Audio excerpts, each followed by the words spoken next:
Are you jealous? Oh shit, here we go again.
Nah, bruh. Welcome to Tight Beats, y'all. How y'all doing out there? You know what I'm saying? There we go. Okay. My name is I Make Mad Beats. We are live from outer space in Unapologetic Studio. And this is another episode of the magnificent Tight Beats.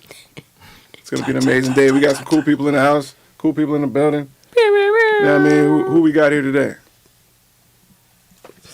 I feel like some people like to act like they don't know and just create those awkward moments. Yeah. Clearly a cue for you to introduce yourself. Right? Yo, LJ, what else? I'm not falling for it. I know what it is. Next time I'll just reintroduce myself. We can make this an I Make Mad Beats podcast. Go ahead. I'm going to give you one more. Go ahead, bro. Yo, That's I Make Mad Beats is here. They also call me Young Neem. When they give me checks, I'm James. You know what I'm saying? All kind of stuff. I can keep going on. I'm going to try this one more time because I love my people. Who is behind me? Yo, LJ, what else? Let's get it. Unique. C major. Corrales. Kid Maestro. Let's get it poppin'. Yeah. It's another episode of Tight Beat. Otaku Sauce is in the building on Twitch. What up? What up? Bro. Don't everybody speak at once. That's what I was saying. You know what I'm saying? Damn, bro. I kept saying my name.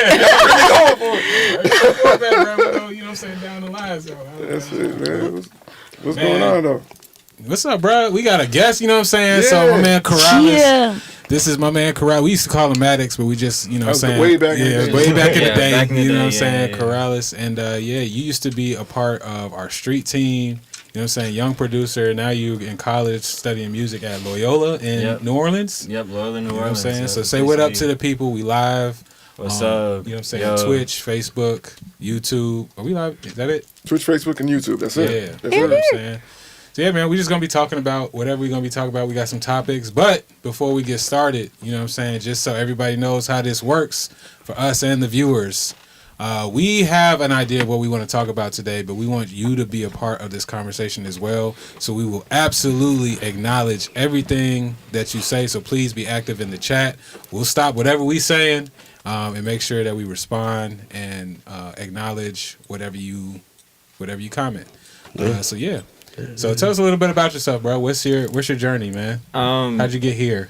Yeah, so I started making beats on like just GarageBand on my phone because I thought it was cool, and I always wanted to do something to music, but I hated the idea of being like front and center, like in front of everything. But I just knew I loved music, and then I watched Nick Mirror make some beats on YouTube, and I was like, bro, this is crazy. Like watching him make some beats like on the fly, I was like, this is crazy. So I just started watching so many videos of people just making music like all the time on FL, and I was like, bet. So I got the free version. It sucked And then my mom was like, I feel you, bro. she was like, one Christmas, she was like, you know, do you want I think it was just like just the basic version. And she was like, hey, I was like, all right, yeah, like let's start. So I just started getting like, I got it. Started buying like random MIDI keyboards and microphones to look cool. Didn't know what the hell they did. I don't think I barely ever touched the MIDI keyboards that I was buying. Like I just had some stuff from garage shows or whatever just to look cool and feel like a producer. But then I kept working, mainly just making like some Memphis beats and stuff because that's what I was listening to at the time. And then I started with Unapologetic around the same time I was kind of coming into my own, learning how to make something that's my own style and not just a type beat and not just what other people were making. So I mean, shout out to Unapologetic because it definitely was that, you know, motto of being unapologetic with yourself that made me be like, yeah.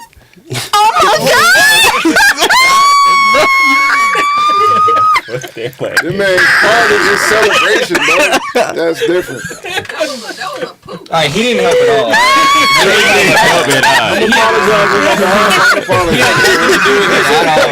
All right, he's been no help over the years.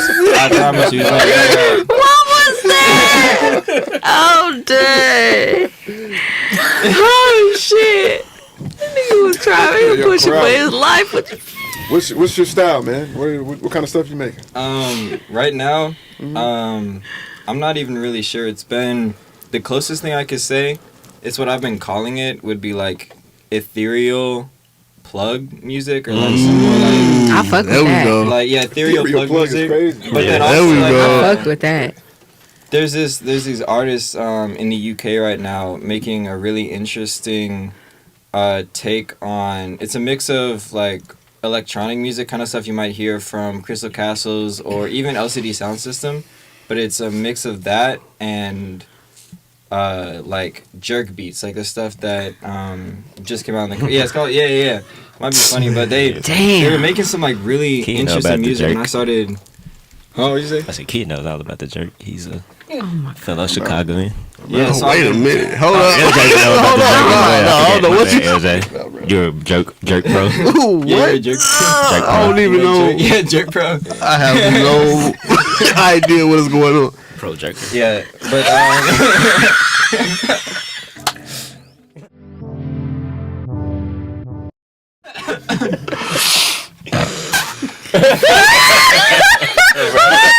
Welcome back to Tight Beats, y'all. It's your man, I Make Mad Beats, live in effect from outer space. We're just gonna restart, man. Music crazy. Oh, shit. We're gonna keep all of the Corrales, you know what I'm saying, talk. He was letting y'all know his beginnings, his style. You said ethereal plug music. yeah, That sounds Right? ethereal crazy. plug music. Yeah, and yeah.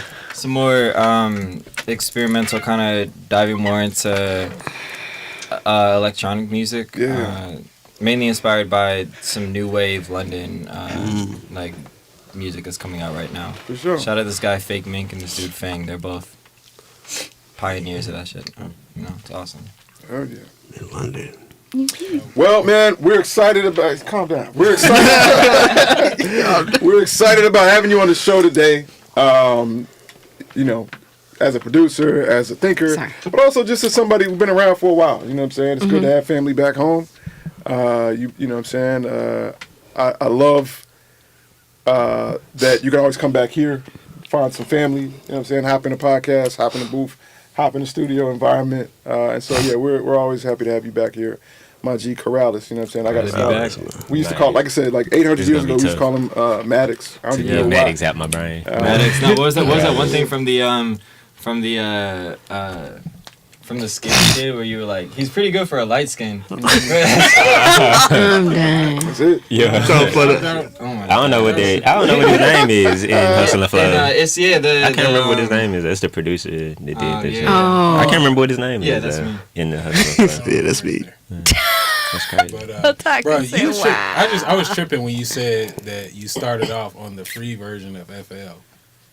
That's a wild like inception jump because It one, I demoed didn't it. know they had a free version. Second, everybody version was free. That's That a fact. Absolute That facts. part. Yeah. For real. These are absolute facts. I don't even think there's surveillance footage of someone buying a copy of FL. They got my mom buying a copy. No. They got her on For there. sure. Yeah, he said he legit. Well, What about y'all? he legit. Yeah, I didn't know about crack buckets until after I got FL, and then I was like, man, I could have just cracked it. So I couldn't just be like, go back in time and like not make it pay for. Nah, bro, now you got the lifetime updates. You man. good? Yeah, period. I just got the stem splitter and everything. Like, I see Oh, you straight. good. You good. You Bro, good. to start off with the stem splitter, Off top. like, man, didn't have that's to a get it. different. Damn, yeah, we Well, he didn't start off with that. You know Shout out to I mean, I FL. just got it. I didn't even know it was there. I just opened FL and they were like, "There's a stem splitter." Mm-hmm. Like I just updated and they're like stem splitter, and I was like, "What?" Dang. I was like, That's- I don't have to go through some like sketchy website that probably just took all my information and put another virus on my Damn. shit. Like I can like the rest of us. Are you a Windows or Mac user? Windows. Okay. Windows since OG yeah, FL. always been Windows because Mac was just expensive. Like I was just when I first started making beats, it was on my not that school bad. laptop that I got when I was at East. Like I was just making shit on my school laptop. Like when I was going to a session or anything, it was my school laptop. Like this brick. Like Yo, wait, Bro, the way you saying this as like the come up story is crazy. bro, how did, School laptop. The Yeah. school the just. school that's laptop. what I'm like. The thick book. Yeah, the thick. I know what you whatever mean. it is. I know what you mean. Think bad. Literally. Ah, that is Literally. cool. The think Literally. The think bad is The think crazy. man, I'm telling you. Yeah. They're running session Remember off the joint with the red? Yeah. The think bad is Yeah, crazy. before that it was just this like this just like brick. Like it wouldn't break nothing. Like I don't know where they got it from. If you broke it, the replacement was like maybe $100. I don't know how much they were spending on these laptops, but it was like nothing. Like people would just I don't Yo, even know. Danny said that's why you getting scammed. Yeah. That's tough. That's crazy. That's a t-shirt. Literally. That's hilarious. No, that's why you getting Oh, no, scared. y'all gotta put that on your next merch line. Yeah, That's what man, it let's is. get it. Let's Period. get it. All right, let's hop into some topics, man. What we talking Yeah, man. So I was thinking about cover art, man, and the importance it was, at least when I was growing up, and I was just wondering if that's still a thing now. So yeah, cover art, and I had a situation recently where like I mixed a song and I heard the final and the master, and it changed a lot, and I was not a fan of it. So I wanted to just like, have y'all had moments where y'all didn't master the song and y'all received the song or heard the song like the final version of it and was like, bro, what the fuck is this? You know? Did you said you didn't I mix didn't. it? No, I mixed it. I didn't master it. Oh. I didn't once I mixed it, I sent it off and they did whatever they did with it. So yeah, but then it's also thinking about Matt posted something in our chat about it was a quote, it was Flying Lotus basically saying like now is the time we should be like the most creative ever. And I'm just wondering like with the options that we do have, is there a thing of having too many options and could that hurt your creativity? It all depends on like how you use those options to feed the others. Because I know like with me being a multifaceted artist, like I have a lot of options, but like I can't exercise all those options all the time. And it's like I really try to choose like one or two and let the other ones feed those one or two or whatnot. You know what I'm saying? That's how I've learned to do it. I was not always like that at all, and it helps with good balance as well. Hold on, wait a minute. So you're saying If I'm understanding the context of the all right, question. hold on. What are we talking about as a whole? I'm talking about having too many options on like just because now everything you got all the subscriptions where you get access to everything. We have Splice. We have like you don't necessarily have to do necessarily like the work to find these plugins, these VSTs. They're all like here. Yeah, like Google search your TikTok. Like you just watch one TikTok and you could have it all. Like you could figure out where to record your stuff. You could figure out some program to like master it. You could figure out somewhere to get a sample. You could figure out how to strip a beat straight off of YouTube, put it straight on the BandLab, and then someone's recording us. Like it's so it's streamlined, I guess.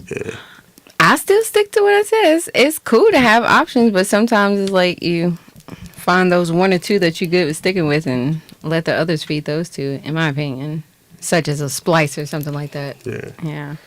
I don't know. I I think get tired of subscriptions. I ain't even gonna lie. I think there is a thing of like having too many options to the point where like you become indecisive of your direction of what you want to do, or I guess what loops you want to choose or whatever. Versus like if you have these 4 records or these certain drum kits, like you have to use these. Like I bet let's be creative with what you have. Versus like, all right, shit, where do I want to go today? What do I want to use today? Well, what do I want to try out? So Okay, I get that. Yeah. That. It is good to have options. What y'all I think think? it's like what she Yeah. said. It's like it can be good to have options, but I think it also can be overwhelming for some people. Yeah, Like it's yeah. sometimes it can even be a hindrance on being creative when you have too much like at your fingertips. You're like, I don't even know where to start. Like maybe before it's a lot harder to get somewhere, but because it was harder, there was like a path. You know what I mean? Like it's like I know I got to do this, I got to do that. I know what you have to do. It just might be harder to do it, but now it's easier to do it. But there's so many ways to do it. It's like people might just get lost. yeah. Yeah. So when people say things like, like there's too many options here, right? Or that options, a wealth of options can be a hindrance in the creation process.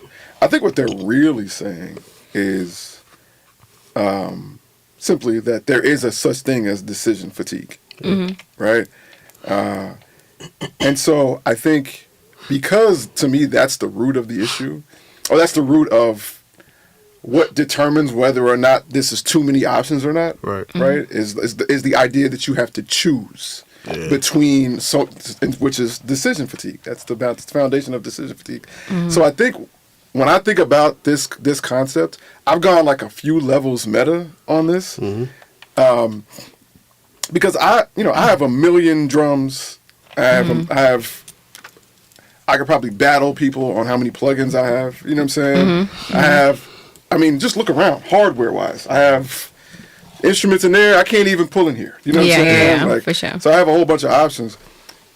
But I do think, though, when you mitigate the things other than those options don't feel like decision fatigue anymore. Right. I feel that. I feel Right? that. So when you have an extremely thought out and gangster template, right? When recording external instruments is set up easily like that, right?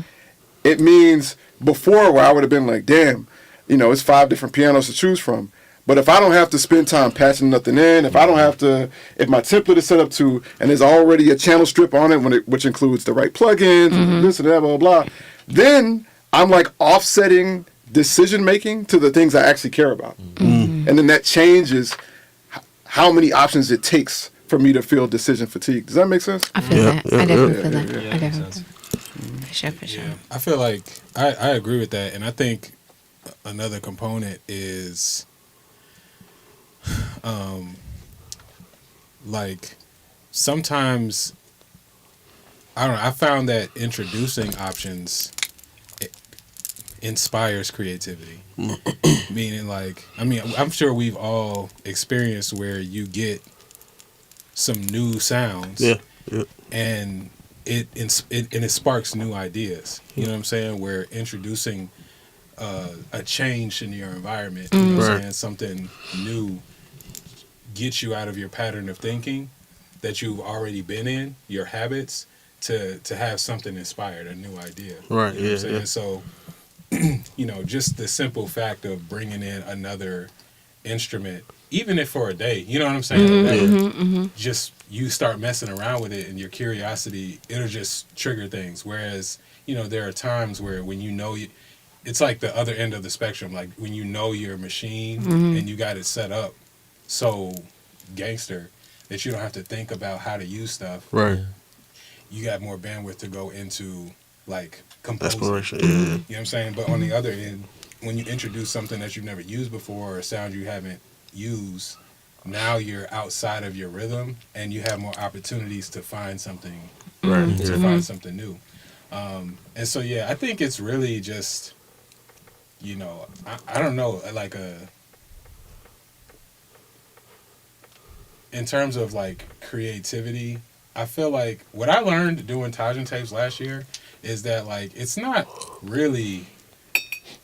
Sometimes it's you don't have ideas, right? You're not creative with your ideas, but most times what the problem is, you don't develop the discipline to just stop and move on. And I think that's kind of a different muscle than creativity. You know what I'm saying? Like, Oh, tell me what you mean by stop and move on. meaning like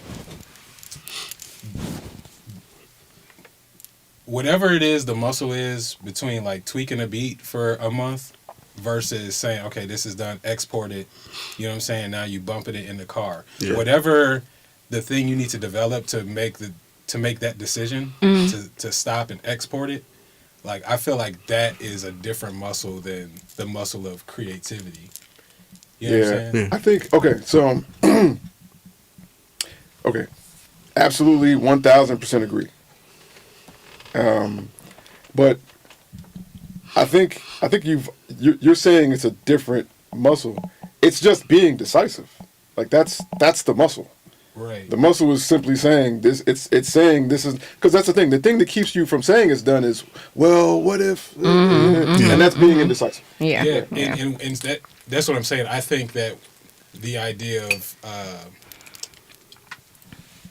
I think when people say, you know, we're not creative enough, you know what I'm saying? Like, so having limited options makes you have to be more creative. Yeah. I think when I hear that, I feel like a lot of times people are equating non-creativity to non-productivity. You know what I'm saying? And that's being a part of the equation where people just aren't making stuff, finishing things, you know what I'm saying? And including that in the pie of not being as creative. And I'm saying I think that decisiveness is like a larger part of that equation, not necessarily the creativity part, but Yeah. the decisive. I don't think I've ever seen those two pitted against each other like that, or in a conversation. But man, you know, since we're on this topic, man, hey, when Kid Maestro first started coming around, I'll never forget this, you know, because I learned a lot teaching Kid Maestro, right? And a lot of what I learned a lot about myself teaching Kid Maestro because like most of the producers before Kid Maestro, most of the producers I spent a whole bunch of time with were like me, right? Zard, you know what I'm saying? Sen, other producers that we had been working together since we were kids, you know what I'm saying? And Kid Maestro was the very first producer I ever encountered who was playing me beats, and every time he hit play, he was like, yeah, this is unfinished. Yeah, this is unfinished. You know, some of these things, they were still in, like, the session form. He hadn't even bounced them out to a wave on MP3 yet. You know what I'm saying? And I just remember by, like, the 8th or 9th time he said that, I was like, why do you keep saying this? Like, why are these things unfinished? Like, okay, then finish them. You know, I never encountered somebody like that before. And you know, I think a lot of people, they see the Tajin tapes and they just see, you know, just you being prolific, right? And you just having a crazy output, right? What I see is you practicing finishing. Yeah. You know what I'm saying? Like, because I know, so I think that's an important thing to distinguish because of the point you're making. That people would just look at it as, wow, he's very creative. No, he's always been this creative. He's just finishing it now. Yeah. He's saying it's done and moving on. Right. And there's a difference. Yeah. And so, you know, and I think that goes into decision fatigue is like, you know, at some point you got to develop enough discipline to be like, all right, I'm done making more decisions. I'm done deliberating on this part or this thing, and this is what it is. And so, so that's what I think that like when you start talking about limiting options and how it affects creativity, I do think that like, yeah, if you got, you know, $5 and you make something amazing, you know what I'm saying, that is a testament to your creativity. But I think more so it's like it just made it easier to make less decisions, right? And so when you have options, I don't think that makes you less creative, but more prone to being less disciplined. If that makes, you know what I'm saying? Yeah, I feel that. I got you. Really quick. Let me shout out everybody our people in the chat, man. We got Corey Owens who's saying I should holler at him about being in a video game. He's got a link. I'm gonna check it out eventually. Corey, thanks. I appreciate that. Ghost, what up, though? You know what I'm saying? What up? Hey, like What Kid up? said, I'm gonna repeat it one more time because we got more people, you know, listening and watching. We are here to engage with you all. So please feel free to engage, to ask questions, to question us, to call Cap. You know what I'm saying? Whatever it is, we want to engage. We will stop what we're saying to engage with y'all. You guys are just as much a part of the conversation as anybody here in the studio. Big shout out to everybody. We're in only 3 spaces today. We're in YouTube. We're on YouTube. We're on Twitch, and we're on Facebook. So feel free to engage. My bad. Go ahead. Yeah, that was really my point. But yeah, I think too, like just I think I'm doubling down. Just I think with more options, you become less disciplined. You know what I mean? Yeah, I think more options. I think whether you got limited options, more options, whatever. I think the crux is like knowing what the fuck you want, like knowing what you want the outcome to be. Like when That's right. the most thing that would trap me up on the beat is knowing how I want it to go. Like if I hear a sample, if I hear a melody, I hear whatever, I'm just thinking, you know, I can take this in multiple ways. But when I know exactly where I want it to go, like nothing stops me. Like I make decisions because I know this is what. That's right. I might have a reference. I might go to YouTube and like, all right, this is why I wanted to sound kind of like this, and I go like, well, how'd they do this and with this? And I go listen to that. And all right, bet. Like I just know. So I feel like knowing what you want is like the crux. That's how That's y'all, how I am with when you approach like songwriting. making a beat, it's like y'all have an idea in mind before you go in, or is it like Most of the times I do, bruh. Like I used to be a lot more free when I was like exploring. But honestly now, like at the point I'm at now, like I write down notes. I don't make beats every day, unfortunately. And so I might have a beat idea that has just been sitting in my head for like a week, and I put it in a note. Yeah. And then when I finally get to make a beat, like that's how it takes me like 5 minutes. Cause I've been thinking about it for like, like I know exactly where I want to go. I know where my shit is. I know. I was the opposite. I feel like I used to, when I started out, I used to have way more in like an intention behind it. Be like, okay, like this is how I wanted it to sound, whatever. This might be a reference. But then when I started really enjoying the beats that I was making, I felt like they were my beats, was when I'd sit down at my FL with absolutely nothing in mind and just start playing. Like because I don't have a like MIDI keyboard now when I play. I just play on the actual keys of my my computer, just play it out. But I'll just sit there and just play through synth sounds and just like zone out until I come back to myself, and all of a sudden I've got a beat in front of me. And so then it makes it hard sometimes to. That's the problem, is that sometimes it'll make it hard because it's not even that I'll have beat block, but I'll sit there and that flow won't be the same, and then I might have to have more intention behind what I'm gonna make. But I feel that. all of my like favorite beats, especially when I get in a state and just make like 5, 6 a day, I'll have absolutely nothing in mind. I just sit down, start playing a synth or start playing the piano, and all of a sudden I like look up from my computer and I got a beat there, and I'm like, damn. Yeah, I feel like even within that though, like at some point a vibe happens and you make a choice. Like, all right, this is where I'm going. Yeah. Like, and that's what I'm saying. You don't have to have the whole beat completed in your head. But when in the midst of a vibe, you catch something that, all right, this sounds good, and you make a choice. Like, all right, this is where I'm going. Whether it's something I never heard before, but I can see it, like, or I can kind of envision it. You just make a choice to be like, this way. Sure. Yeah, I mean, y'all know, you know what I'm saying, but I'll say it for the audience. Like, majority of my beats, I made them the same way I would program something. Yeah. You know, I get a methodical, you know, back when it was mostly sampling, I would just play the sample and just stare at the wall for 10 or 15 minutes. And then the whole beat's made in my head. And then all I'm doing, like I'm like, okay, I need these drums, this drum fill, this bass sound, boom, boom, boom. And then the act of putting the beat together, all the creative work is done. Now I'm just doing the actual putting it together. The arrangement. You know what I'm saying? The arrangement. Absolutely. You know. Now, that changed dramatically once I started learning music theory. Right? Once I started learning music theory, then, you know, then I would get in front of some keys and be like, you know, I just started messing around with chords and notes and stuff like that, and then I would find something. Right? I'd be like, oh, what is this? You know, and I didn't know what I was going to do. But to C Major's point, right, it's still the same process. Like I might find something, find some chords, find something. There's going to be some moment where I stop, and I just recorded a chord progression, a sound, or something, and then I just stop, and then I finish the rest of it in my head. Yeah. You know what I'm saying? And then I just go and execute because, you know, C Major's absolutely right. Like, I do find there's a dramatic difference. In my opinion, you should be able to do all of this stuff. Like, you should be able to follow it and not know what's going to happen, and trust yourself in the process because you're skilled and you've gone through it enough times to where absolutely. My bad, Corrales, you know what I'm saying? Like I've been in that same scenario where it's just like I'm just messing around and then I just blink and all of a sudden, damn, bro, how did I even make this? Yeah, you know what I'm saying? yeah. Like, absolutely, and I love that I can do that. You know, but for me, I find that the sweet spot is like right in the middle.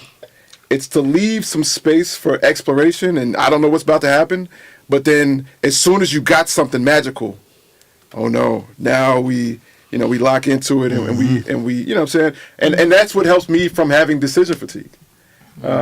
It's just that it's taking the time to know where I'm going. So that way I don't get to every intersection and look left and right and stop and check my map and you know what I'm saying? Like nah, some of them jumps I need to be like left, right, Yeah. left, forward, stop, pause. And then I might get to somewhere and be like, okay, fork in the road. Let me think about this for a second. Yeah. That's You know. That's how I am with songwriting. Like sometimes I'll know exactly where I want to go, and sometimes I'll know like exactly the feel, and that helps. That does help a lot to know exactly where you want it, how you want it to end up, how you want the song to, you know. Especially with all these, I mean, you talk about Splice, and you know, basically everything is AI. With all these tools, the world is so open. If you know where you want to go, you can have search a million samples on Splice and type in exactly what you want, and then get that in like 2 seconds, and now you're like, all right, bet. Yeah. Let's go. I don't know how to use Splice. I've never used Splice. Man, I can show you. Yeah. Hold on, time That's out. surprising to hear, though. Yeah, that's Yeah. crazy. That's wild. surprising to hear. I ain't even know that. Hold on, Corrales, how old are you? 19. You are 19 years old, and you ain't never used Splice. I didn't fuck Hold with on, it at am I the first. only person that thinks this is a wow? No, No, it's very much wild. I was feeling that way Very when we much was talking wild. about. Well, we'll get to that, but yeah, I feel the same.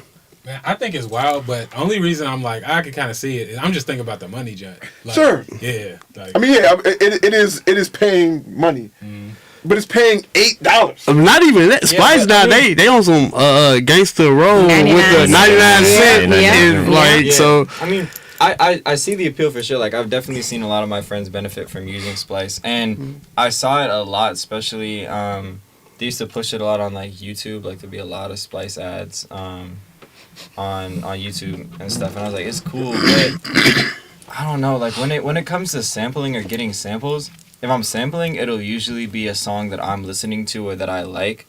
So I don't have to go to Splice for it. I'll just, download it, so I fuck with it immediately. If it's like if it's a melody or something that I'm getting, I'm usually gonna get it from my friends or from myself. If it's I don't use any kind of drum samples. If I'm looking for drums, I need new drums, I'm gonna go to Reddit or my friends, or I'm gonna look like that. It's just kind of like I got my spot where I get shit from. I'll mess with Splice at some point, but I like where I'm at with where I get my inspiration. Do what you do. Hey, bro, I just Shout out to you for not I want to using be clear about it. something. Yeah. You know what I'm saying? My surprise that you don't or haven't used Splice is not an endorsement of Splice. Right. Right. You know what I'm saying? I'm just be honest. Like, I just thought like, and then this is just me being a triple OG. You know what I'm saying? Yeah. I just thought like, hey, bro, if you're younger than 23, Like yeah, facts. you just live on Splice or Yeah. BandLab or something. You know what I'm Yeah. saying? Like, Yeah. you just live in these spaces where things are just already curated for you. You know what I'm saying? Whereas, like, I'm being honest. Like, I come from an era where you hunt for these sounds. Yeah. You know what I'm saying? Yeah. And that's my thing. You know what I'm saying? I have Splice. probably have more. I don't know. I might have more credits than I have dollars at this point. But, like, you know what I'm saying? I have Splice, but I don't use it for those like spark, like like the main special thing in the beat, I do not hit up Splice for. Oh, yeah. I might be like, yo, let me get a horn riff, you know what I'm saying? Or I might lead like just a crazy like explosion or some shit. I'll go to Splice, you know. But nah, I love that. I love that though.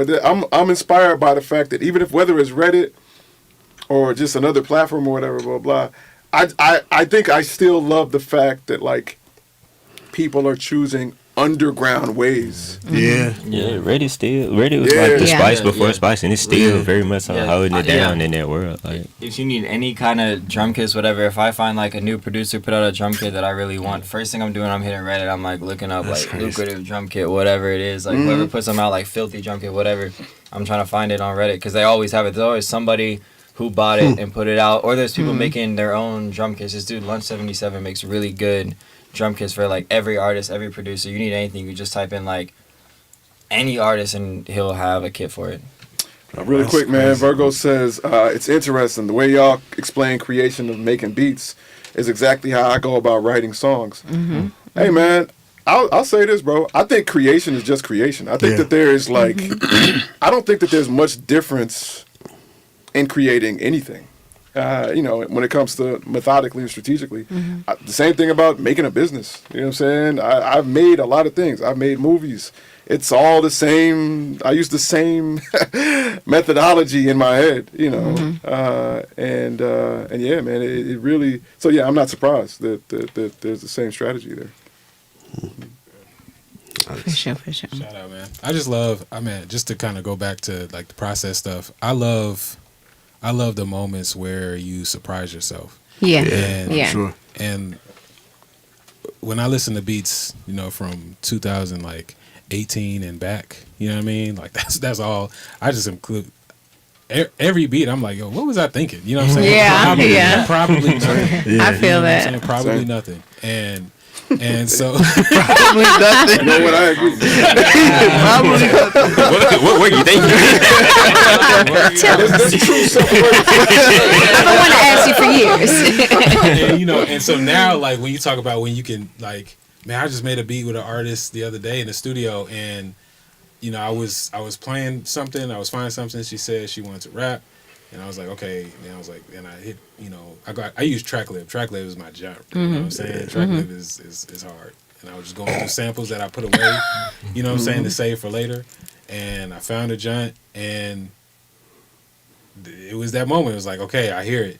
And then I was like, I got it. I kind of got my main joint. Yeah. And then it was like, ooh, I have an idea.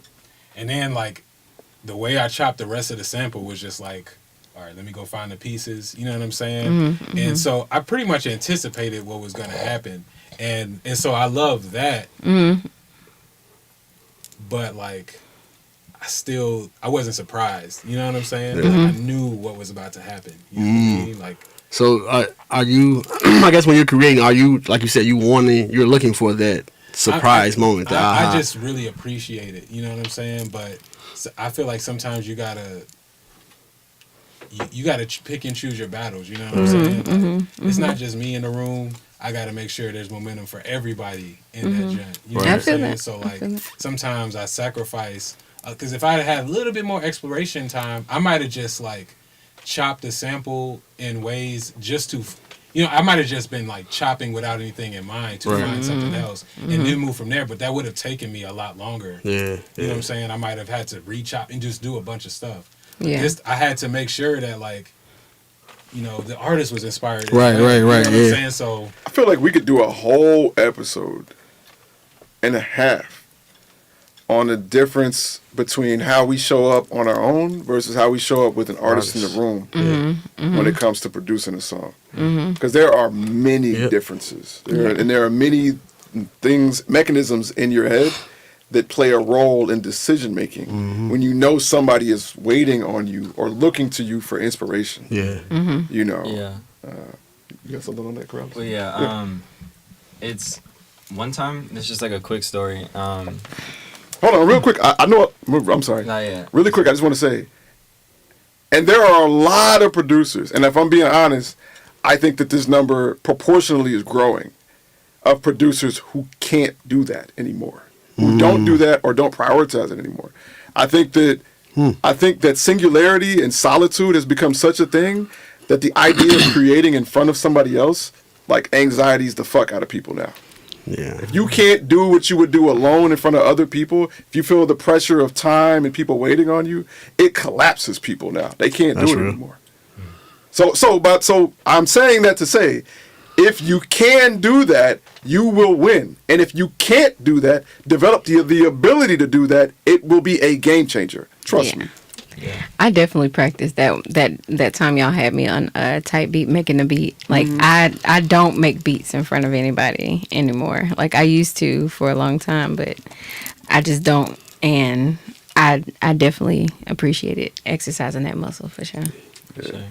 You saying Corrales? My Oh bad. yeah, just like learning about letting people see their like creative processes through. You know what I mean? Like when you see somebody and they're in that zone, like they've slipped into that creative, that like their pre-creativity, The flow. letting that flow state. You just let them do it, because I remember I was here one time. It was just me and Matt in the studio. I'd been here for a couple hours, and he has started making a beat, and I was, it was my first few times being at the studio, and I was eager, I was excited to be here, and he started making this beat, and I felt like I couldn't hold back saying something. I was like, oh, this is hard, or something like that, but then I said something about the way he was doing the hi-hats. I was like, oh, I see that, but then I said something about something he could do with the hi-hats, and he doesn't say anything to me. He just kind of keeps going, then he stops and he says, if you had been any regular intern, I would have fired you right now. He's like, I would have told you to get out and not come back. And he's like, but I'm going to tell you this right now, because no one would have told me this and given me that same, when I was in New York, they would have out, but I'm going to tell you this right now. You don't know what I'm going to do. I might do exactly what you said if you had given me time. Like, you have no idea what my creative process looks like, because you haven't seen me make beats enough. And that's something that stuck with me, because that shit shook me. And when I was sitting there like, damn, I could have just shut the fuck up. I was like, I should have just shut up. But then, like, now that I'm in college and getting to be around people that are in those creative flow states of being like, nah, like, I want people to hear me. I want people to hear me out. If I'm in that state, I don't want someone sitting there being like, nah, you should probably do this. Like, maybe if I'm I'm faltering, I'm at a moment, I'm at a crossroad, at a fork in the road where I don't know where to go. I want input. I need input, right. But if I'm sitting there and I'm just flowing, like I'm just doing shit here and here and here, like I'm not really trying to hear somebody say, hey, well, maybe you should do this. Like, fuck you. I was probably going to do it. Yeah. Or if I wasn't going to do it, I didn't want to do it. Yeah. And it's the same thing with an artist. Like, if they start, they are in a flow of what they think, could happen with the beat, or they start developing some, like, melody in their head about how they're going, I don't want to sit there and interrupt that, because that's where the magic is, that's where the passion is. That's what I love about the music, is right there in that moment. When someone's so, like, engulfed in it, they don't want to hear shit from anyone else. Like, I think that's an important part of, like, just being a producer in general, like, knowing when to give advice versus, like, accepting what the artist is bringing to the table. Like, again, it's not always about you, man. It's the moment. It's the magic. Let it happen. Yeah, real quick, I'm going to shout out what Ghost said. He said, I call it getting busy on the spot. Same with rappers. I only know a small few that can create on the spot with the pressure of other eyes and energies other than their own. That's real. That's super real. That's one reason why I love Unique, honestly, is, Unique. I don't even think, Unique, I don't even think she just be thinking, bro. You know what I'm saying? I think she just literally just go in the booth and just start doing stuff. But I know that there's methodology to it. It's just that she's just done it so much that it comes off so easy. Then I wanted to double back to Corrales, man. I'm glad that you learned from that moment. For sure. I'm glad that you learned from that moment, man. Because that was I'm as you know now, and I'm just saying this for the sake of the podcast, that's actually, like, most interns I've ever seen in that moment. You might have been a Jazzy Jeff from Fresh Prince get thrown out moment, you know what I'm saying? Like, but it was clear to me that that was a teachable moment for you to understand, people's process. And I even remember what it was, I think I just laid down, like, maybe 16 hats or something like that you know, just on some like I need hi-hats there. The placement, absolutely. Like, you know, Mage and maybe Kid, but definitely Mage. I know y'all see me like, you know, I'll just lay them hi-hats out there just to get that down and do other things. And then I'll come back, add like flavor to the hi-hats, other stuff later. Maybe 10, 15 minutes later. Yeah. You know what I'm saying? I think he just seen me do that. Yeah, The that was it. You're like that's it. He's like, no, bro, you can't. Like when I'm doing a part of something, like I'll like go through the whole thing. So like whenever I do some hi-hats or something, it's just like I'm gonna do it all right there and then move to the next part and build onto it. So I saw that and I was like, huh, but not my place at all. And that's like that was that shit like. That was just one of those like, you know, grown up industry moments where I was like, damn, like this is real. Like this is not just me, you know, like going forward too. And I think I'm really grateful for that. And a lot of the opportunities that I've gotten since then is so much about my time being an intern here has just like gone into everything else about shit that you told me, you know, like you need to be that person in the room, just like take everything and you don't have to sit there and let everyone know what you're thinking and what you're doing. Just sit in there and intake everything. And now when I'm in these studio environments where I know I'm over my head or I'm somewhere where I don't think that I would have felt like I deserved to be even months before I got there. Like I'm just sitting in that room not saying anything. I'm watching everything that they're doing on that laptop. I'm listening to I'm watching the way they're setting up their presets or whatever it is. Like just sitting there being that wallflower almost. Like I'll when it's my time to speak, when it's my time to do something, I'll be like, okay, let me show you what I can do, but I want to sit there and take in the room before I let anyone know what I'm up to and what I can do, you know? Yes, sir. I'm going to clap it up for that. That's clappable. You know what I'm saying? Big L says, I think sometimes I jump the gun offering feedback to see maybe the father in me gets in the way. I respect that. You know what I'm saying? Man, we've been locking on this topic for a minute. Yeah. So I was going back to what Corrales said, and it actually surprised me just based on his age when he was just talking about going on a hunt, like through Reddit and stuff. And it made me think of growing up, looking at, you know, searching for samples and cover art, how like that was the thing that got me.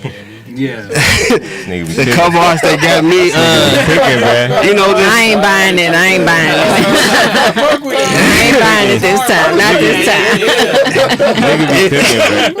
This was crazy how this became a thing. The people has different opinions. I had to, like, we kind of got away from it, but every time, anyway. Yeah, so he said we've been on that topic for a minute. He said, all right, next topic. So yeah, just in the hunt of, you know, like he was talking about finding his sounds and stuff like that, I think about samples and with me, my creative process and how important like the cover art was for me and figuring out which records I was going to buy or which records I was going to sample. So now I'm wondering, like, in this day and age, is cover art still that important and that impactful in decision making when it comes to creativity? Hold on. My bad. I just want to make sure that I'm thinking about this correctly. Yeah. You said when it comes to creativity, not just listening. I mean, I feel like it's both. Basically, does the cover art still make you does it have an impact on your decision making? Okay. So whether it comes to listening to music, getting sample packs or whatever, like, does that still matter? Sometimes I ain't even gonna lie. I've checked out projects just because of the cover art. I definitely have, but sometimes the cover art was not given the vibes of the project or the album. Sure. So it definitely depends.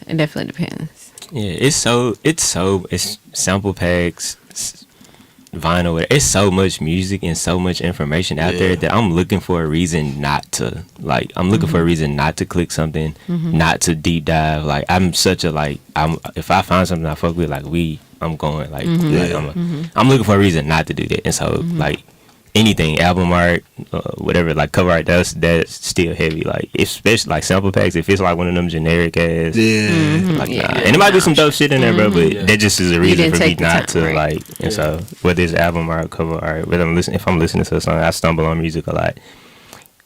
That for sure like helps me. Like, all right, bet I'm not gonna spend time with this unless I heard the song before. But if I'm going in cold, listening to some shit, and that's.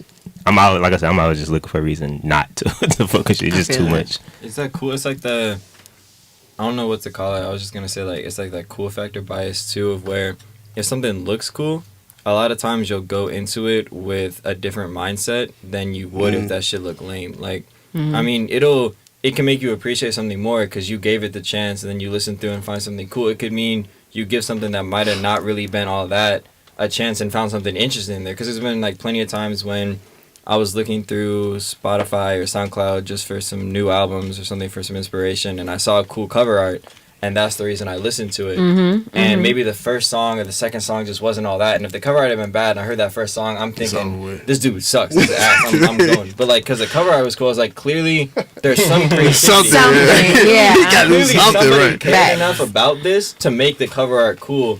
Let me keep listening, and then I'll find something like really worthwhile. I'm like, damn, like I really like what, like there's something here. I want this. Like I'm like, let me put this on my laptop. Like I want this. Like, and that really matters, you know.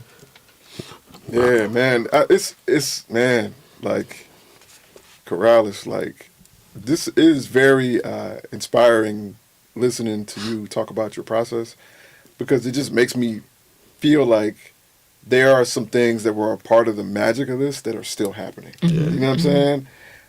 For you to be 19 and still, you know, and it sounds crazy because it almost sounds like I could see a true old head being like, you just listen to other people's songs, but do you know what it is to dig? Do you know what it is to go through songs and to find a special moment in something and know how to go about all of that? You know what I'm saying? But specifically to not have those things pre-curated for you. And that was the That's surprise when it comes to Splice, which is all that stuff it's pre-curated. It's and to be real, it all has the same kind of master kind of vibe. And You that's know what someone I'm saying? else's magic. Like Yeah. they curated that for a reason. You know what I mean? Like I don't want that. Like I want to make that magic, because also when I'm sampling something, like I don't just want it to be a straight sample. Like I want a part of myself in that sample. So whenever I sample something, it's never direct. Like when I like to sample this one artist Salem a lot, because they got some really cool shit. But whenever it's like I'm flipping, I mean, like I throw it in, it's getting ran through Portal, it's getting reversed, it's getting chopped up. I'm dragging shit out, and then I'm like pulling it off tempo. I'm doing whatever I can to the end of the day. Honestly, sometimes my goal is that you have no idea what I sampled, or that I even sampled anybody in the first place. But I know, and I'm gonna tell you, like I don't wanna hide it. If you listen to them and say, oh, I sampled Salem, I don't wanna hide it, but I want it to still be all me. Like I did. Right, That's my sample, right. I fuck with that. Yeah, you intern at the right spot with the mentality, bro. Because I feel like it's so many people that just run with it. That's the thing. Now you want people, because you want the nostalgia most times. Like that's the trendy thing right now. How are you gonna stick out in this world where, again, it's that thing about options. Everyone's got so many options. Everyone can be a producer or a rapper nowadays. You really gotta do something to be your own rapper, your own producer, to stick out and for people to like your music. You know what I mean? Yeah. And that's why you gotta do more than the basic. You can't just get something off of Splice. You might get some buzz from that, but to really be an artist, you know what I mean? Not just one hit wonder, an artist. Like you're really making art. Like you gotta do it yourself. You gotta be your own artist, no matter what it is. Like that's gotta be you. That's real, man. I love That's that. right. I'm clapping it up again. Clapping it up, bro. Man, it just to hit the topic right on the forehead. Does cover art still matter? Okay, so when you first posed this question, okay, first of all, I don't think there's anything that ever mattered that will ever just completely not matter. It's just it doesn't matter as much, yeah. right? Right. Because it plays as pivotal of a role in the decision-making process, right? It's okay. I think it matters significantly less, right? Not for me, right? But I think it matters significantly less because we're not digesting. So just to add contrast through the idea of just through a story. Yeah. When you used to be in there going through CDs or going through vinyl or whatever, blah, blah, like you were making a decision to drop $20. Yeah. You know what I'm saying? Yeah. Right? And then drop $20 without hearing it. Yeah. Right? Yeah. Just off the cover. Just like, yeah, exactly. Yeah, exactly. Right? That's why it was different. Yeah. Literally. Maybe, and obviously credits, if you see names you Right, recognize, right. the label, things like that. You know what I'm saying? Like, okay, cool. Like, now, even if it has terrible cover art, you can just double click and listen and see That- if and it's that's fast it, enough. You know what I'm saying? Like, that's it for and me. so no, I mean, if it does have terrible cover art, you might skip it, right? Yeah. Absolutely, no doubt. But I do think at times you're just much more likely to give something with terrible cover art a chance because the cost of it is significantly less. I agree with Understood. that. Right. The risk is Understood. like risk. so much less. Under- Absolutely, you know what I'm saying? Yeah, give that guy with the terrible cover art a chance, because like maybe there's something. Like, What is you guys' favorite cover art that actually just made you be intrigued by an artist or a producer or someone? Abraxas, Santana. Mm. That's my favorite, hands down. What about it drew you to it? What was in the cover art? There's so much going on, but yet it doesn't feel too busy. And there's so much color and so much personality going on in the whole cover. But no matter what medium I look at it, if it's on a TV, if it's just on my phone, it just like draws my attention. Like I'll just look at it and be like, damn, this is cool as hell. Like I'm just listening to it. I'm like, And I period. feel like cool. Like, For sure. Yeah. We see Madge, Yeah, the okay. Mad villain. Yeah. yeah. I fuck with that, Judge. That's hard. It's hard as fuck. Hard as fuck. What about you, kid? Look, So favorite cover art that Favorite. drew me to listen to it. Mm-hmm. Bro, I think this is about to be one of them damn moments for me. Bro, I cannot think of any piece of music that I acquired that I didn't hear something first. Like I don't think I bought anything, and I'm pretty sure I have some like sample joints, but like that's not a wild thing. Yeah. I think Yeah. No, it's not at all. if you were, from your era, that makes perfect Yeah. sense. Yeah, Yeah. absolutely. so I'm having a hard time answering that question Mm. just off of that. Or even recently, was there any kind of cover art that just drew you in to buy into it or to listen to it or anything? Or Just to like appreciate it more even. I think when I think of cover art that's super like was super meaningful, whether I listened to it or not, I think was Kanye West Graduation. Because it really like when I looked at that cover art, I feel like I was looking at something very attached to the story. You know what I'm saying? Like that's like the story was about that, that's my favorite one right there. that bear. Yeah, my favorite Yeah, cover that artist, joint- Choose that Your joint's Weapon. crazy. Hiatus Coyote, Dang. and I've been in love ever since. Bruh, you know what I use cover art mostly for? What? It's to help me remember what the music was. Like most of, because like I said, most of the stuff I hear it 1st and so I look it up. It's like I'll be riding with C Major, like, yo, what is this? And so he'll click the joint on the Apple Play, see the name, but the cover art being there helps me like alright, so Remember get that- the yeah. association. So it's like an anchor point. So I can to help me remember, so I can find this later. I fuck with So that. it's like if the cover art could be bad, but you would just remember being like, I remember how terrible that was. That part. Hey, you done went through some shit, Corral. Red, you know what I'm saying? Like, Yeah. the gem with the black, you know what I'm saying? Like, Yeah. It helps me. That's cool, yeah. It helps me with that. You know what I'm saying? For sure. I What think- about you, Simon? Or LJ? What about you?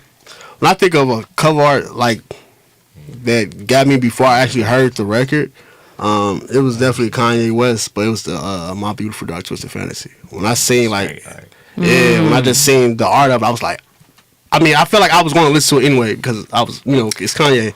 But when I seen the cover art for it, I was like, bro, this is fucking insane. Like, it definitely grabbed my attention. It made me like super excited when waiting for it to drop. Like, nah, I need to hear this. I think that cover art is extremely iconic. It wasn't that crazy though. It's iconic because the album was crazy. I don't know if it was that hard. Nah, Yeah, that's that was fine. hard as fuck. That was hard as fuck. Better Left Unsaid was hard as fuck. I Yeah, ain't it is. even gonna lie. Very What about well you, said. C-Mage?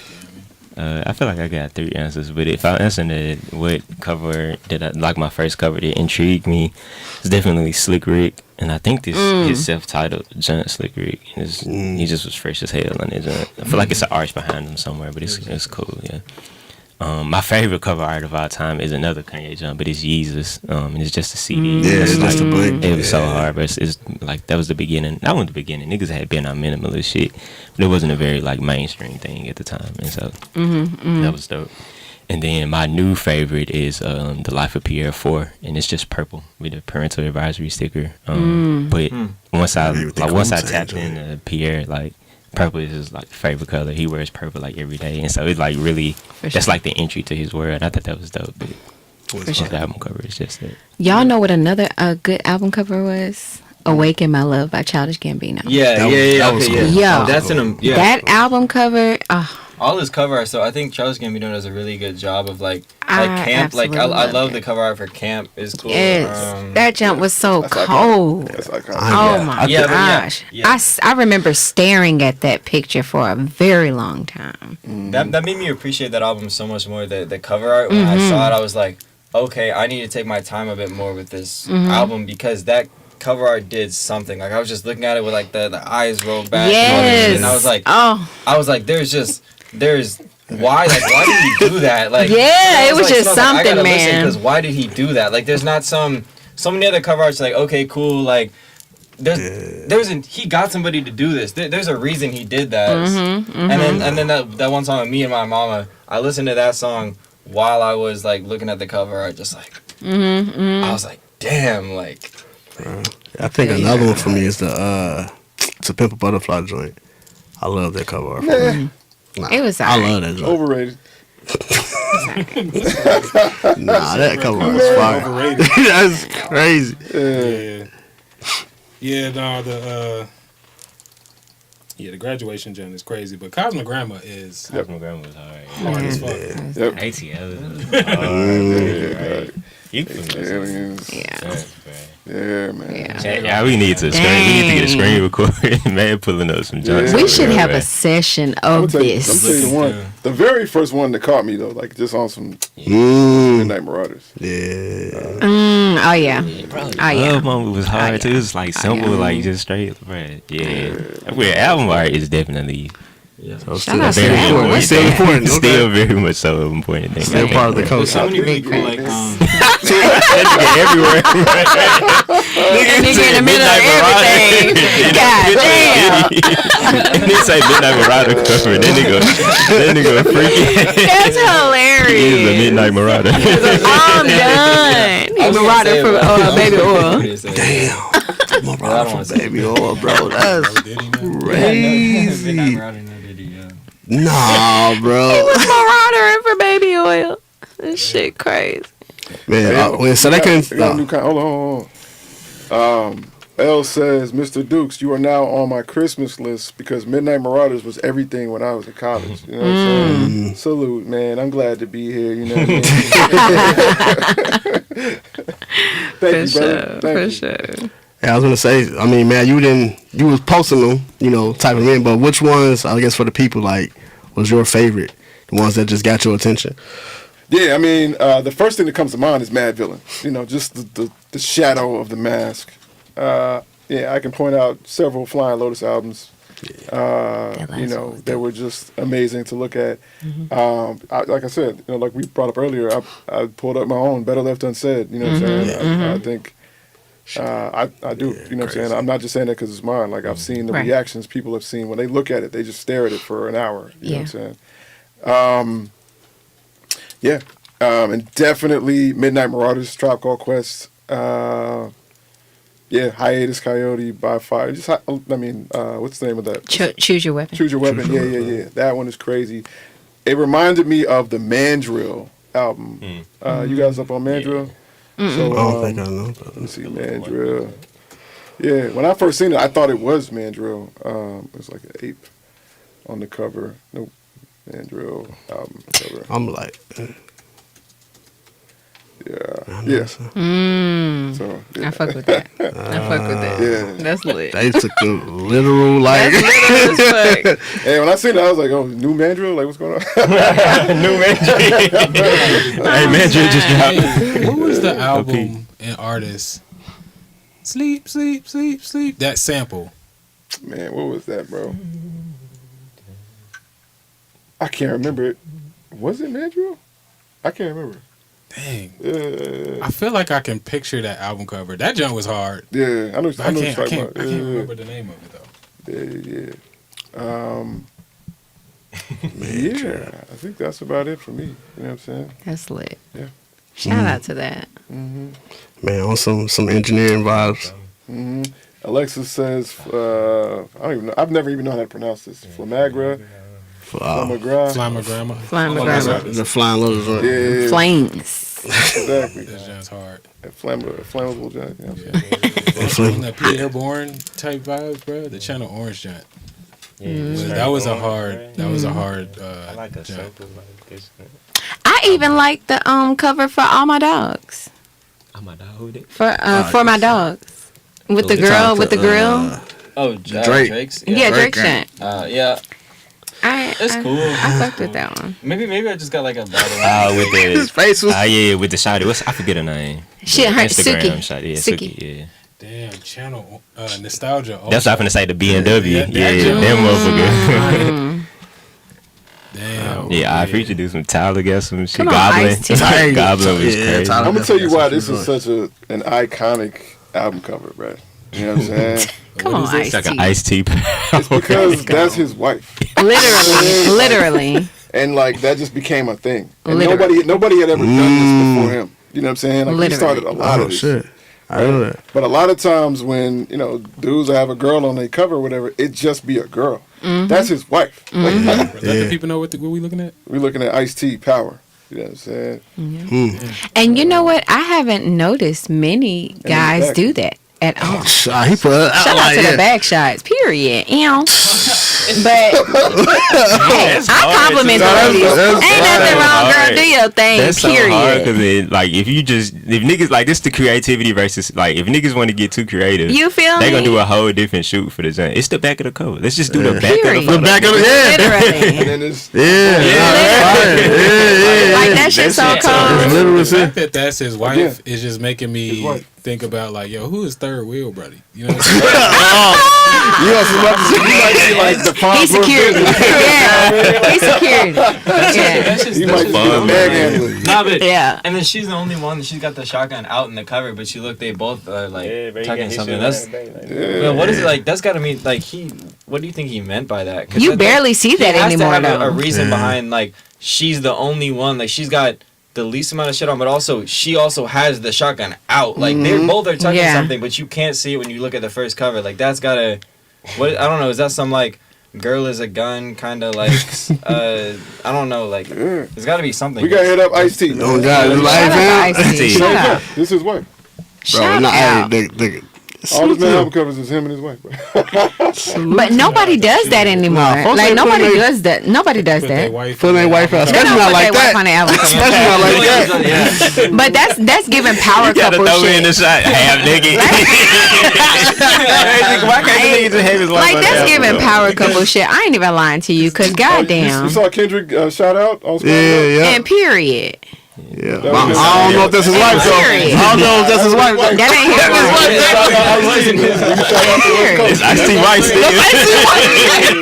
Still got on it. He got Ice-T. I'm They done. trying to put their wife Yeah. no clothes on the cover. Like, I don't know. You know who's different got, times, bro. who's got Ice-T's Unless wife? it's like, unless it's like ASAP Rocky or something, I can see him doing it. But maybe she was into modeling. You know what I'm saying? Like I didn't see anything wrong with it. It's his wife. She was. She used to do like smooth. Yeah. So that was what she did. Yeah, That's that what was a I'm saying. business move. I feel like a lot of people's wives ain't on that. Nah, That's why nah, you nah. wouldn't see that. I don't know. His Yeah. wife lazy as hell and want the men to take care of him.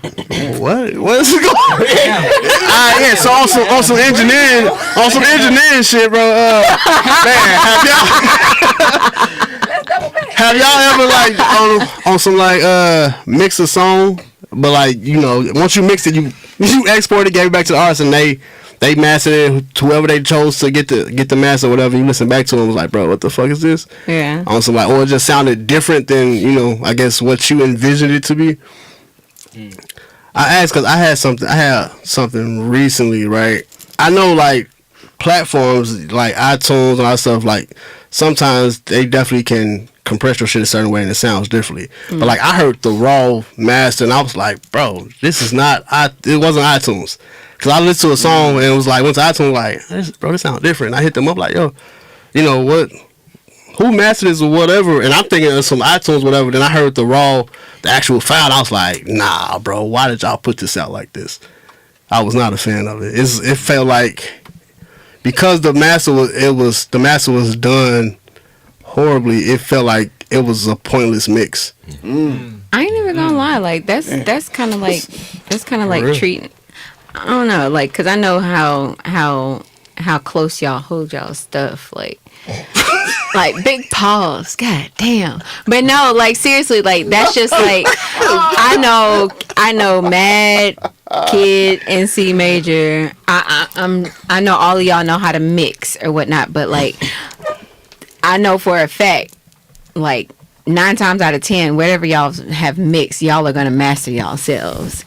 And I've sometimes, from what I've experienced, I've gotten the masters back myself. I feel like sometimes we have to carry those projects like that because we leave them in the hands of somebody else and it just doesn't turn out the way we envisioned it sometimes. You feel me? That definitely happens. But I mean, and at least in my case, I was hired to just mix the record. And then, I heard the final version. I was like, bro, that ain't what also, I did. I never wanna. I don't know how to. Like, I don't. Even when I send you a master, AI master. Like, it's a completely different master. If that doesn't master the songs that I do, but then it at AI least it at least sounds up to par. It still sounds like, yeah, you feel and me? I can control that a little bit more. But I've definitely sure. had a situation.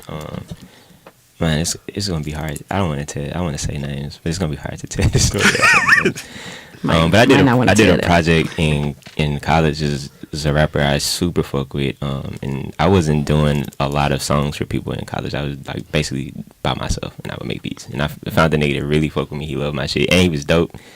I think he did like an EP or whatever, a mixtape. And John had like 12 songs on it. Out of those 12, I think I had like 8 or 10 of them Johns. And so it was basically like me and his project, and the other 2 was like interludes or some shit like that. And I was there through the whole process. I stamped out the Johns at the studio. That's back when I used to take my charting keyboard to the studio and stamp out my beats. So I sat there art and stamped out all my shit. I sat with the engineer while he recorded and everything. The whole process was great. Like, the shit was sounding great. This was the first time I'm in a big studio too. Like, niggas is really like doing shit, and the shit was sounding good, bruh. We do the whole process, the recording, and then this shit come out. This was like that piff era. And this nigga was like low key lit too. Like, his shit was like homepage, that piff type shit. I'm like lit. Like, out there, yeah. So I'm like, I double click the shit, download the shit, bro. And the whole project is like squashed. The nigga that did the mastering just like squashed the whole shit, bro. And it took the soul out of me, bro. I didn't even know who to reach out to, bro. Like, do I hit the homie up about it? Like, Jesus, go fix these. Gotta take the win.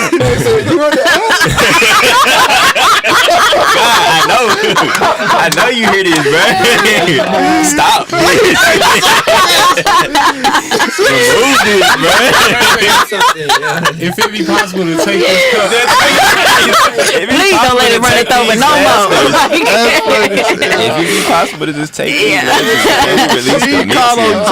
At the altar right now. Who the contact? Call Jesus. I was so like, bruh. Yeah. Nah, that shit like that changed a lot for me too. That's when I was like, I didn't like that. Didn't make me like want to get into mastering, but it definitely made me want to be more involved with talking to people. And back then, I was sending a lot. I was still doing the same thing. I would mix it or produce it, and then I would ask like, hey, who you giving messages? Nah, if it was like Larry Nicks or somebody like that, then I'd be like, hey, maybe you should. How much you paying? Maybe you should do this. And if it was, if they had somebody, then I would like, let me get a reference, like pass it through me before it goes out. Bro, it's got to the point with me. If I'm not mixing or whatever, or if I'm just making the beat, I'm like, whenever you have the mix session, bro, let me know. Can I sit in on the session? Because I've had those songs come back to me just on some mixing shit. I'm like, bro, nah, I mix it because you fucking up the song. Yeah. And it was hard, bro. I still be trying to listen to them to this day. Bro. Do y'all send y'all beats off already mixed though, so they won't have to touch your stuff? Nah, it's still a.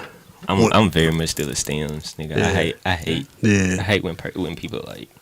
I got a couple of people, or I've had a couple of people that I rock with that I just send like a MP3 or even a wave, and then that's the shit that comes out. But I'm very much like, all right, you about to record? Let me give you the stems. Yeah, you know even if I'm not mixing it, like I gotta start doing that. Just send out stems. Usually I just send out the wave file. Yeah, that's the error. I'll mix it. I mix my beats before I send them out. Like, I'm not gonna send something that I think's unmixed because I'll be semi-perfectionist about it. Like, I could just sit there for hours and just mix a beat, but usually I'm just like, for workflow sake and just like I'm just trying to make some music. Like I'm gonna just mix it into the point that I'm like I really like this. Like I've listened to it in multiple mediums. I'm like, all right, cool. I'm gonna just send the wave off and then see what happens to it. But then, yeah, like I've had that happen because just recently, just put out a project we were talking about a second ago. With my friend Mill Mason, he put out this project. Spit my names out there. Yeah, fuck it. I mean, I told him already about the volume. Hey, bro, This ain't nothing new. It was just like one. It was like two songs. It was just one song specifically because the beat was hard. When he sent me his like first like demo or whatever, Y'all be talking about I was like, me. oh, this is hard. But your vocals are really loud. Like, I can't really listen to this, but, like, it's hard. Like, I like what you do with your vocals, but I'm damn near just listening to vocals right now. Like, This nigga said you're this is hard. And I said, hey, send me the stems. I'll mix this for you. And he was like, oh, cool, I get my engineer to send it. And I was like, all right. Damn. Never sent anything to me. I was like, cool. But his engineer, like, I trust his engineers and stuff because the project sounded great. Like, whoever did his vocal mixes, not like, getting the volume, I just mean, like, EQ and shit out. It sounded really good, way better than the demo he sent me. But the fucking volume was the same, bro. It was the same. And I was like, bro, I can't listen to this. Like, I can't put this in the car. I can't put nobody onto this. I'm not playing this. Nobody knows this. I'm not posting Stand this, on bro. that shit. This is not getting on Stand on it. I'm not putting this in my stories, fam. Stand on it. Yeah, like, you're saying, like, this shit is hard. Like, your flow was hard. Like, what you were saying was Because hard. he hear himself. That's it. That's the problem. But I'm like, I'm just listening to you. You might as well just send me just the vocals. Let me bump this, like, just the vocals. That make me think that was an artist decision. That was on some like, yeah, bro, just turn me up versus the I engineer. really want to ask Matt, bro, have you ever sent like your stems off like to another? Well, I know to companies, but like to like an artist to get their stuff mixed. Yeah, I mean, I think as always, there's levels to this. You know what I'm saying? So the higher the level, the more you're required to deliver. I think, and of course, there's variations, and I'm not saying that there aren't professional release things where somebody just sent a wave. Or, that definitely happens, absolutely. Right. But no, I do find that like most of the instances where it was involving either higher levels of professionalism or more was on the line. Right. You're sending over a Pro Tools session, right? And that's the thing is like, to be frank, like we're saying stems, but when you get to that top tier, it's not you're sending a Pro Tools session. Like, it's not, you know what I'm saying? Like Pro Tools is still the standard. Yeah. Absolutely, at that level, Pro Tools is still the standard, and. And if you're sending stems, well, let me just say this. That's how I'm doing it. Yeah. And everybody else who's sending stems, the reason why they have to send stems is that somebody can put that in Pro Tools. Yep. Okay, Right. I feel that. And so I'm a Pro Tools user. I have Pro Tools. Most of my mixes end up in Pro Tools anyway. So that's what I'm sending them. For you sure. know what I'm saying? For sure. Now, I also have, some analog gear as well. So a lot of times I'll bake in things I've done into what they get. So to them, it'll just look like, oh, here's the Pro Tools session. But on my end, it's like I actually hit commit. I actually bounce some shit down internally. I got the compression right on this, so that way where you start from is where I like it. Versus, That's right. That's right. I feel that. yeah, absolutely. For sure. For sure. Yeah, bro. For sure. I've been in several situations like when I had to be like on some, bro. I just mix it because I don't be a fan of whoever their engineer is, and when you're building, I feel like that's a touchy subject. Like especially when you're starting off building with an artist, and if they already have songs and they have a team that they work with, they have a producer or engineer or whatever. I know I found myself trying to be like, I want to work with you. I like what we can do, but I respect your creative decision making and the team that you have. But a lot of the time, not every engineer know how to approach every style of production, every different genres or whatever. So I've definitely had moments where I sent something off and I got it back and was like, nah, this ain't it, bro. Yeah, I think mastering too is just like a numbers game too for a lot of people. Like they get a lot of people just want to get their song mastered and these, and it's like that's still like a space where like very few people are in on it, and so they getting like hundreds of jumps, and they not really spending no time. They just like this shit. I'm just gonna make this shit loud. Man. Tim Big Love, shout out what to up? my guy Luca in the chat. What up, Luca? What up, family? What's good, nigga? bro. Indeed. What up? You supposed to be here, bro. You didn't get the invite? Yeah, bro. We talk about Drake. We actually didn't talk about Drake because he wasn't here. We just seen the album cover. Oh, dude. Y'all see the album cover? They played Hey, yeah. Also, big shout out and congrats, man. Oh, yeah, facts. A lot of Big the stuff facts. that he's been working on is Shout beginning out. to roll out here, man.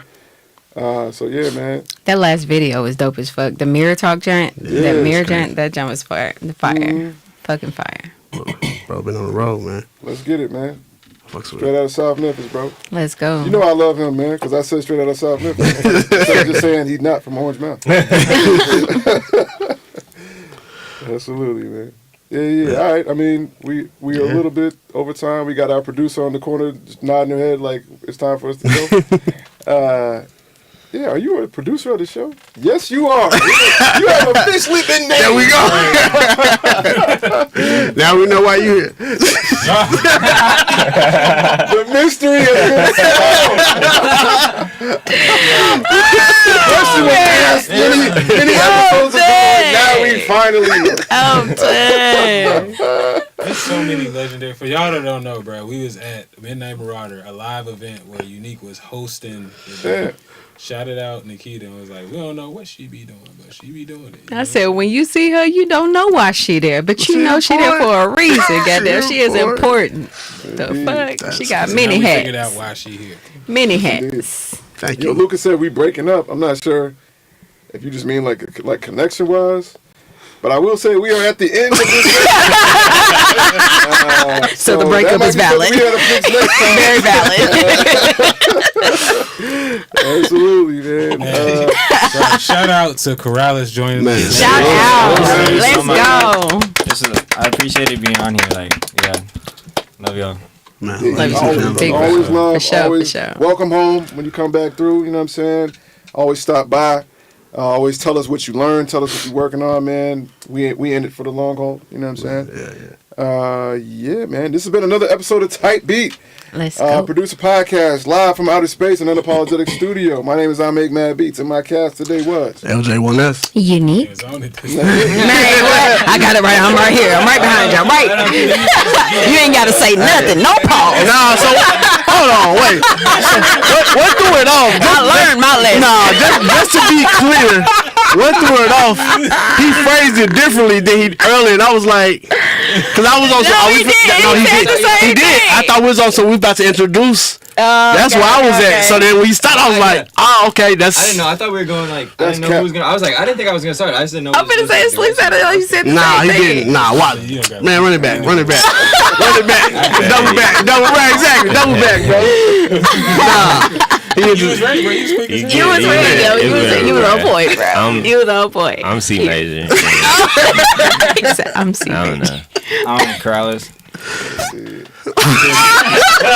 He been waiting to lick his lips to make that sound, y'all. that's wild. hey, stay safe, stay dangerous, do both or do neither. Peace. Peace.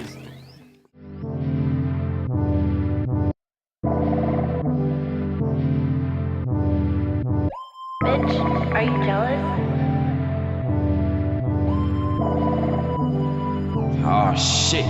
Here we go again.